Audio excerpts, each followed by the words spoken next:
ですけれど、汗とか見えたら、はい、すいません。はい、では、そうですね。真夏ということで、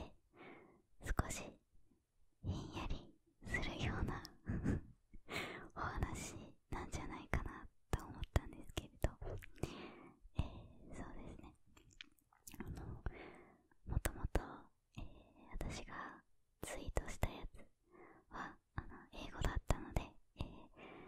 日本人の方々にも、分かってほしくって、はい、今回動画を日本語で作ろうと思いました。ですね、オランダでは昔からある風習っていうのがありまして、それでその風習が、6年生、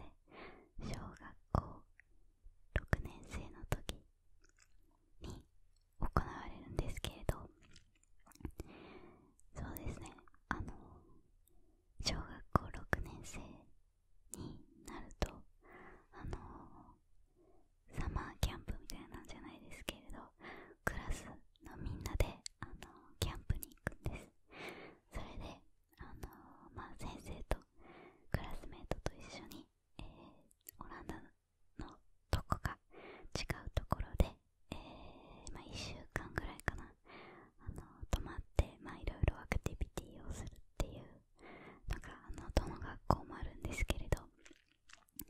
それでもちろん私も行ったわけですよ。それでその時私は確かオランダに住んで2、3年くらいだったので、あまりまだそういう風習のことか文化のこととかがあまりわからなくって、それでびっくりしたんですけれど、もう一つの多分オランダにしかない風習だと思うんですけれど、それがですね、夜中になったら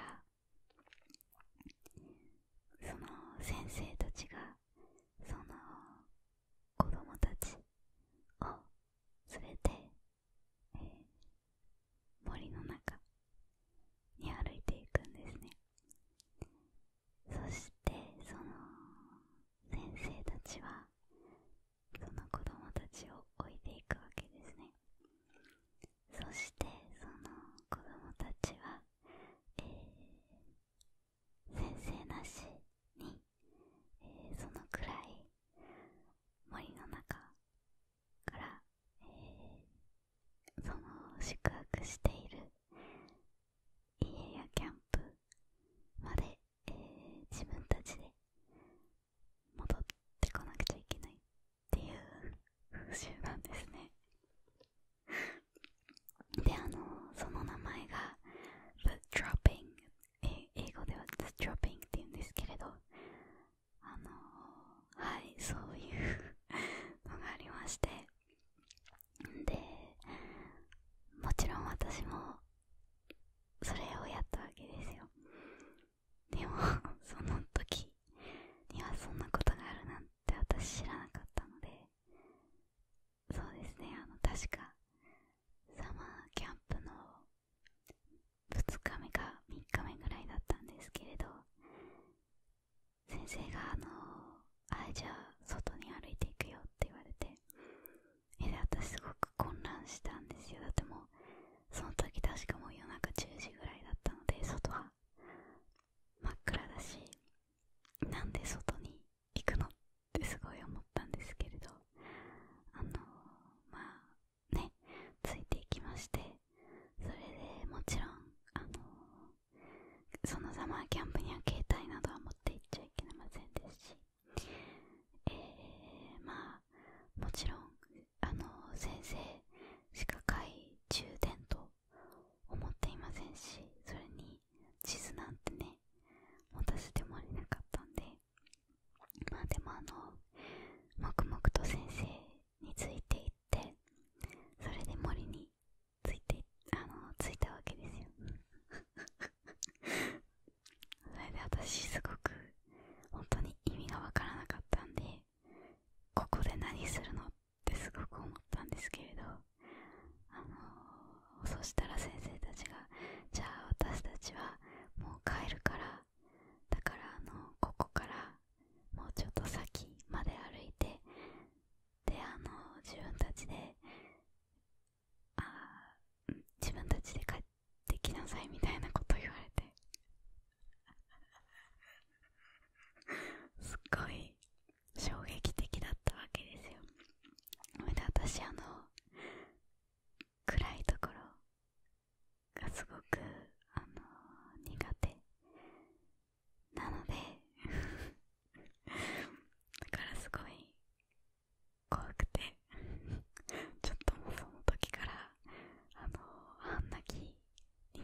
違う位置のところに配置して、それで各グループで、自主的に宿泊のする場所へ戻ってこいっていう命令でして、それで先ほど言ったように地図もないし GPS もないし携帯もないし懐中電灯もないからだから本当にって感じで、でも何なんだったっけ、グループの中にいた2人ぐらいかの男の子たちはなんかあまり怖くなかったのかな。多分こういう風習があるって知ってたからなんでしょうけれど、あまりびっくりはしていないような感じで、でも私の当時お友達だった、中国人の女の子はやはり両親がオランダ出身ではないので、同じように、その風習のことを知らなくって、で2人ですごいびっくりしてたんですよ。それで適当に歩いていったわけですね、私たち。それで森なので光が全くないんです。だからもちろん懐中電灯も私たち持っていませんでしたし、外の光、なんて言うんですか、ああいう、ストリートライト、電灯がなくって、外にもう本当に真っ暗なんですね。本当に本当に何も見えない真っ暗な感じで、それではいで懐中電灯は確かなかったと思うんですよ。はい、多分ちょっとねもう結構かなりの前なんで、本当に真っ暗で、本当にもうブルブルブルブルしながら、確か4人ぐらいだったのかな、私含めてグループ 4,5 人かで、前へ進んでいって、で確かもうすごい長い間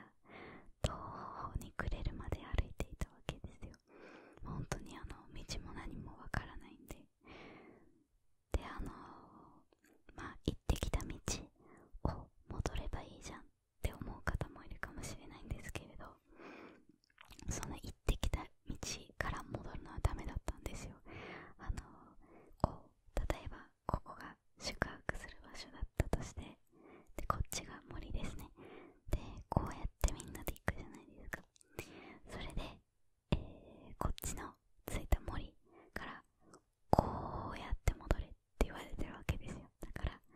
単に戻るんじゃなくって、森から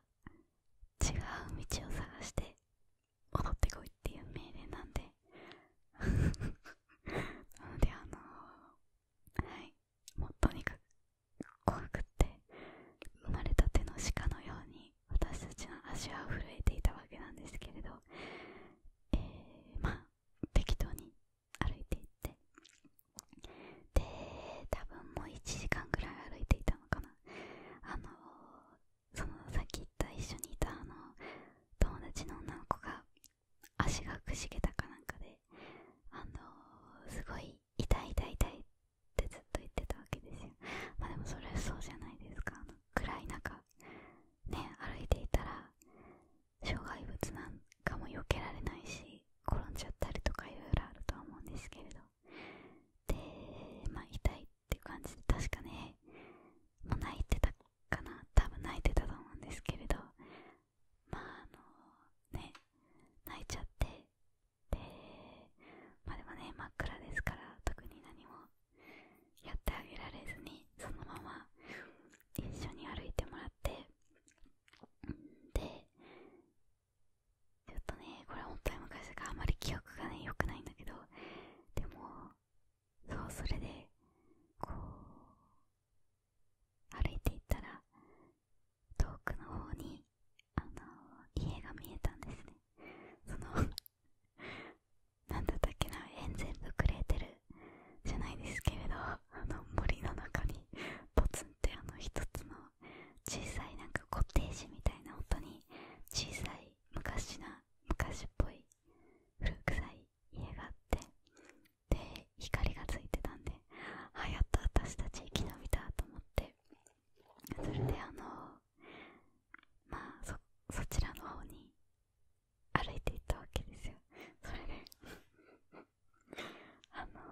ちに行けるみたいな、そういうのが若干見えたんで、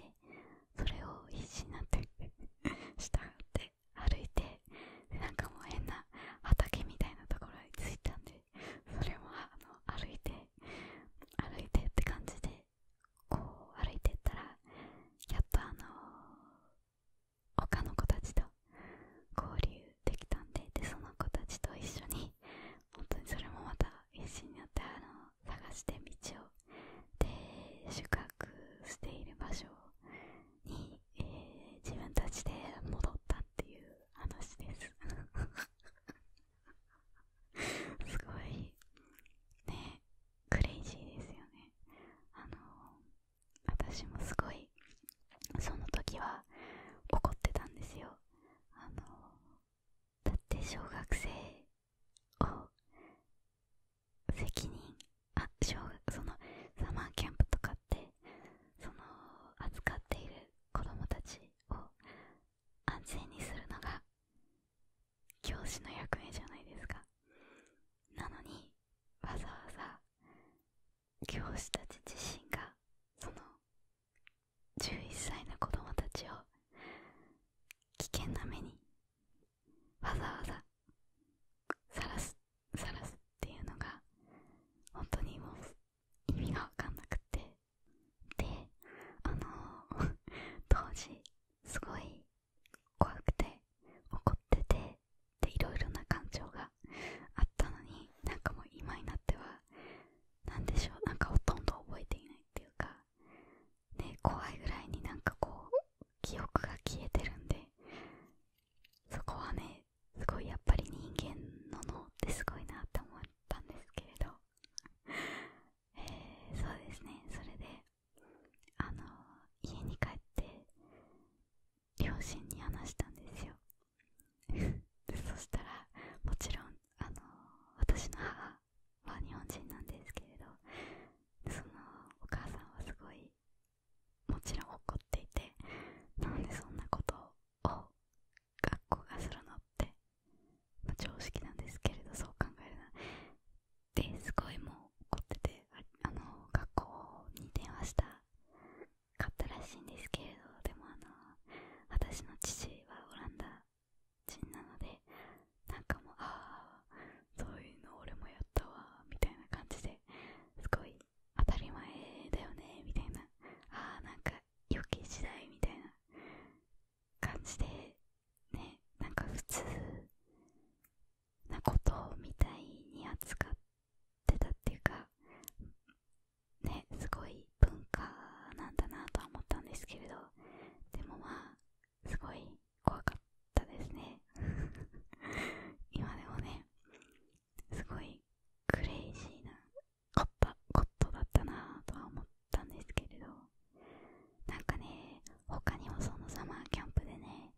変なことあったんですよ。同じ町にあるプールに行くっていうやつで、それでそのプール行くのに自転車に乗っていくわけですよ。それで普通考えたら10分15分くらいで着くんじゃないかなって思うじゃないですか。最終的に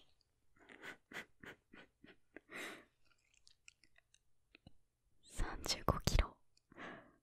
自転車したわけですよ先生たちがこれもまた企んだわざとのその仕掛けみたいなのですけれど、こちらが宿泊施設だとして、こちらがプールなんですよ。だからこう直線で行ったら本当に10分ぐらいで着く距離なのに、先生たちはなぜなのかはわからないんですけれど、わざと遠回りの道を、走らせて、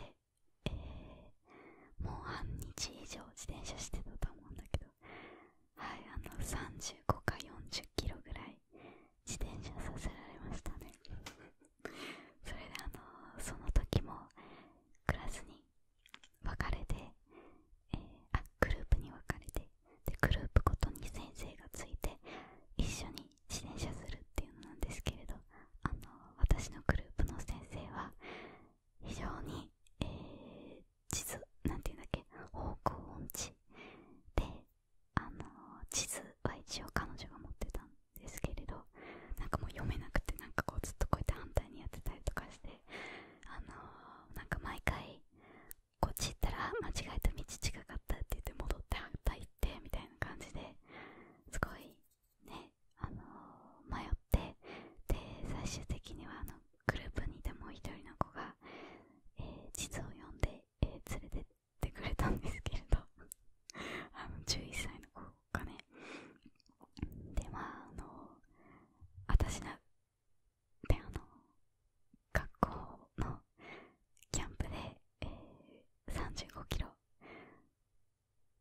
自転車で走らされるなんて思ってなかったんで、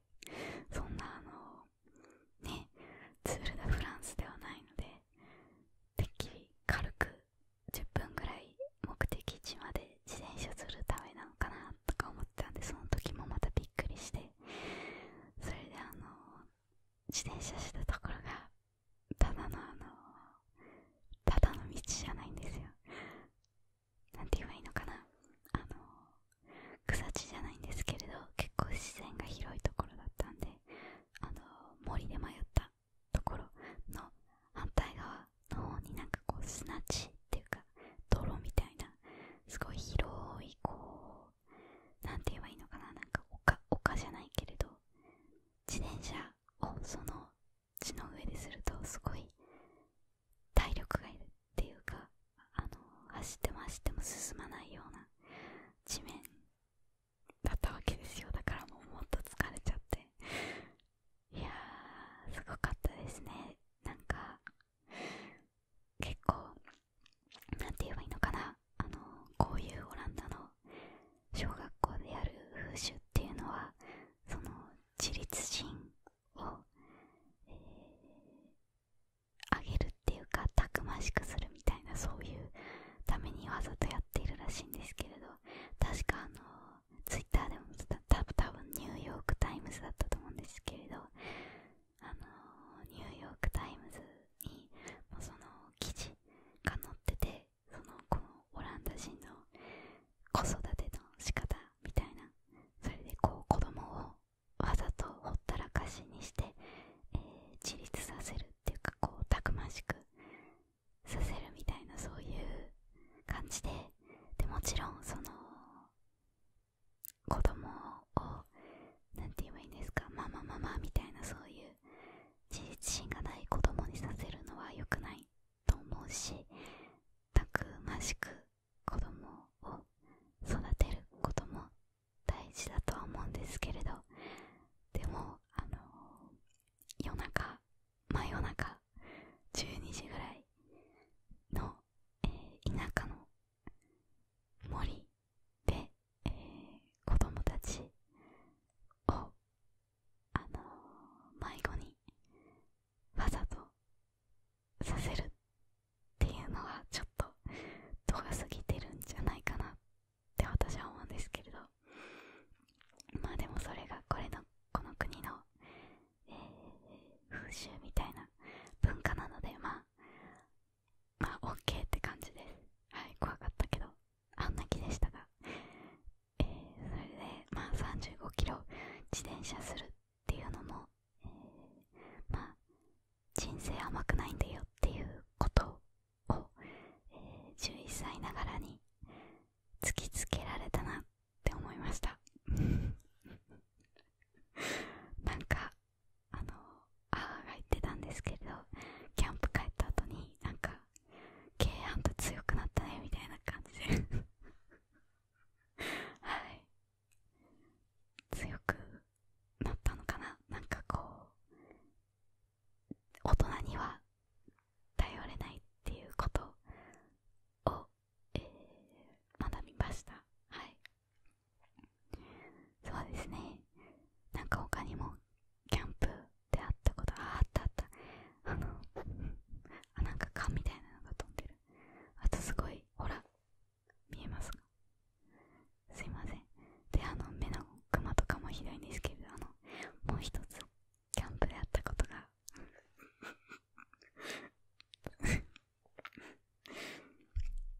笑っちゃダメよ。キャンプでいたクラスメートの男の子が、そのサマーキャンプ中に誕生日を迎えたわけですよ。それで私はその子と仲良くなかったんで別に知らなかったんですけれど、先生たちの間で、その子たちもう先生たちが毎回関わってくる先生たちの間で、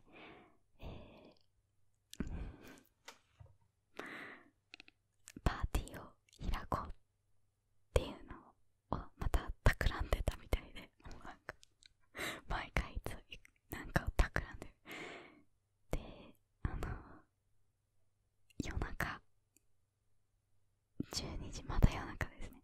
夜中12時に寝ている子供たち全員を叩き起こして、なんかディスコっていうのかな、なんか音楽をガンガン、食べるところみたいな、大きなホールみたいなところで流して、ケーキ食べたりとか、なんかダンスかなんかしたりして、その子の誕生日を祝おうっていうことを企んでたみたいで、企んでたっていうか考えていたみたいで、でもちろん子供たちはそのことを知らないわけですよ。で子供たちはその12時に起きて起きて起きてみたいな感じですごい大きなベルかなんかで起こされたみたいで、それでそのホールに連れて行かれて、パジャマのまま、もうご飯食べたり、なんか音楽で踊ったりとか、なんかそういうことをして、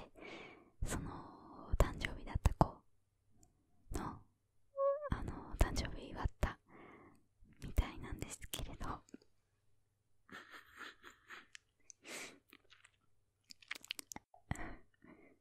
次の日私は起きたわけですよ。でクラスメイトたちがねえなんで起きなかったのって言われて、で私ってなって私はそのガンガン鳴ってた音楽と先生に叩き起こされたのと、他の友達にこうやって起こされたのと、あともちろん起こされるこのベルみたいなやつ全部無視して寝てたみたいなんですよ。もう全部ぶっ通して、とにかく起きなかったみたいで、それで次の日にね、そういうパーティーみたいなのがあったっていうのに気づいて、もうすごいびっくりしたわけで、私ってそんなに寝ると起きない人間だったのかって思って、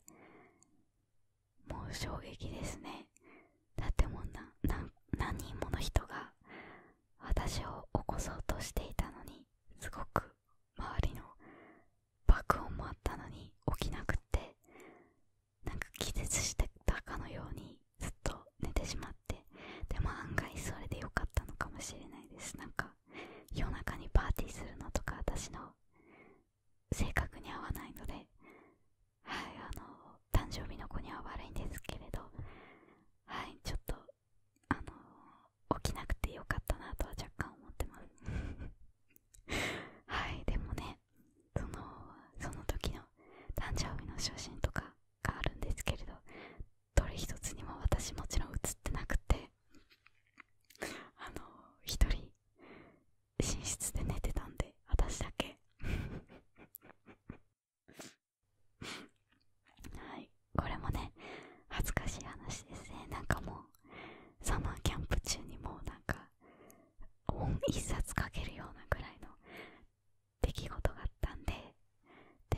なんかいつも皆さんと話したいなと思ってたんで、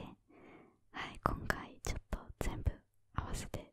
話しました。もうなんかすごい時間かかっちゃったんですけれど、はい、なんかあんまり面白くなかったらすいません。あとね、ちょっと話すことに集中しちゃって、あまり ASMR っていうかリラックスできていなかったら、申し訳ないんですけれど、はい、今回はちょっとそれについてお話ししたかったです。なんかお化けっていう感じの怖い話では全然なくって、なんていうのかな、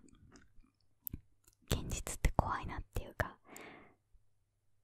人生っていろいろあるねっていう感じの、ちょっと怖い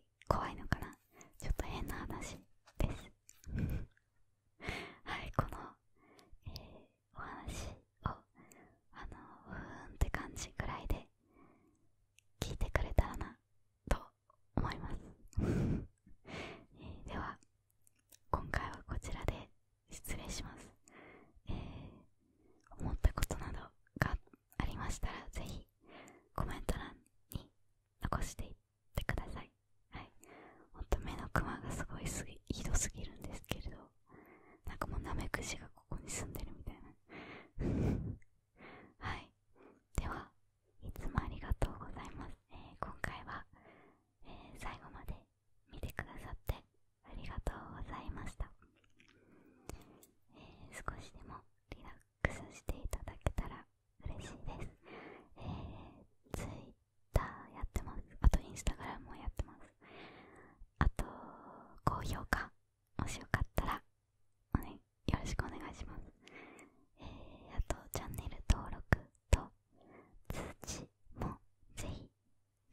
ズムっていうのかな、それがあまりよくちゃんと働かない時とかは、私が動画を投稿してもおすすめ